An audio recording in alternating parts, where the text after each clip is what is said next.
वृंदावन में धूमधाम से मना दाऊजी महाराज का जन्मोत्सव। ब्रज के राजा दाऊजी महाराज का जन्मोत्सव शुक्रवार को धर्मनगरी वृंदावन में भी विभिन्न धार्मिक कार्यक्रमों के साथ धूमधाम से मनाया गया। अनाज मंडी स्थित प्राचीन ठाकुर श्री बड़े दाऊजी महाराज मंदिर में आयोजित कार्यक्रम का आनंद लेने के लिए सुबह से ही भक्तों की भीड़ जुटने लगी। मंदिर में भगवान श्री कृष्ण के परपौत्र श्री बज्रनाभ जी द्वारा स्थापित व ठाकुर श्री गोविंद देव संघ प्रगटित ठाकुर श्री बड़े दाऊजी महाराज की प्रतिमा का सेवायतों द्वारा वैदिक मंत्रोच्चारण के साथ दूध, दही, घी, बूरा, शहद आदि से अभिषेक किया गया। इस मौके पर मंदिर परिसर में एकत्रित श्रद्धालु भक्तों ने ठाकुर जी के अभिषेक के दर्शन कर स्वयं को धन्य किया। की जय।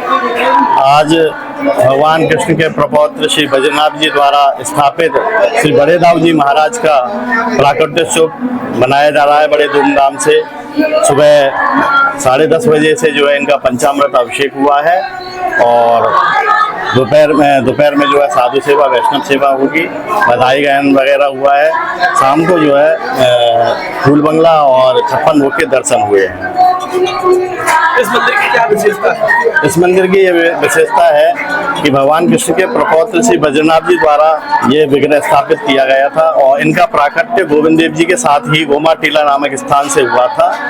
रूप गोस्वामी जी द्वारा इनका पहला पूजन किया गया और बाद में ये जो है इसमें गोविंद देव जी के मंदिर में ही विराजमान किए गए। गोविंद देव जी के साथ में औरंगजेब के आक्रमण के समय दाऊ जी को तो कुंड में छुपा दिया गया, गोविंद कुंड में, और गोविंद देव जी जो है जयपुर चले गए।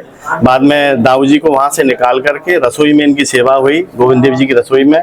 बाद में राजा जयसिंह की पुत्री द्वारा ये मंदिर निर्माण किया गया आज से 350 वर्ष पहले और रसोई से यहाँ ला करके जो है इनको स्थापित किया गया। जब से जो है दाऊ जी महाराज यहाँ स्थापित है। आज मंदिर में क्या क्या आयोजन किए जाएंगे? आज मंदिर में दाऊ जी के प्रातःकाल जो है पंचामृत से अभिषेक हुआ है और दोपहर में बधाई गायन और जो है बलभद्र पंचांग का पाठ हुआ है और शाम के समय जो है 56 भोग फूल बंगला के दर्शन हुए।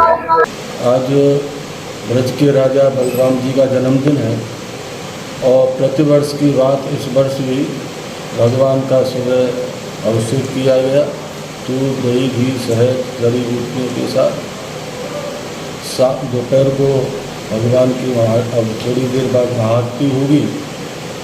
दोपहर के बाद मंगलाचरण होगा। शाम को प्रभु का प्रसाद ब्रजवासियों के लिए यहाँ बैठा करके किया जाएगा। ये प्रतिवर्ष की बात हर वर्ष यहाँ होता है और प्रभु से बलराम जी से यही कामना करते हैं कि ब्रज में और पूरे भारतवर्ष में सुख, शांति और समृद्धि बनाए रखे। What do you want to say? So we are here celebrating Sri Balabhadra's appearance day.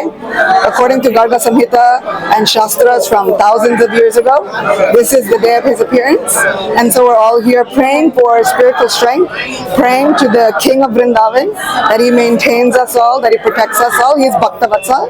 So he's going to give all of his bhaktas, all of his devotees such nice, beautiful strength and blessings so that we have no obstacles in our lives, in our spiritual lives, in our devotion. And so we pray that he gives us all bhakti and he gives us all prema for Vrindavan and he gives us love even for his little brother Shri Krishna.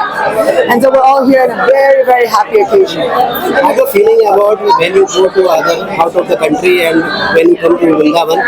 In Vrindavan, every day is a festival. Every day there's something. Outside of the country, outside of Vrindavan Dham, everything else is boring. Life, nothing happens. But in Vrindavan, then life begins. So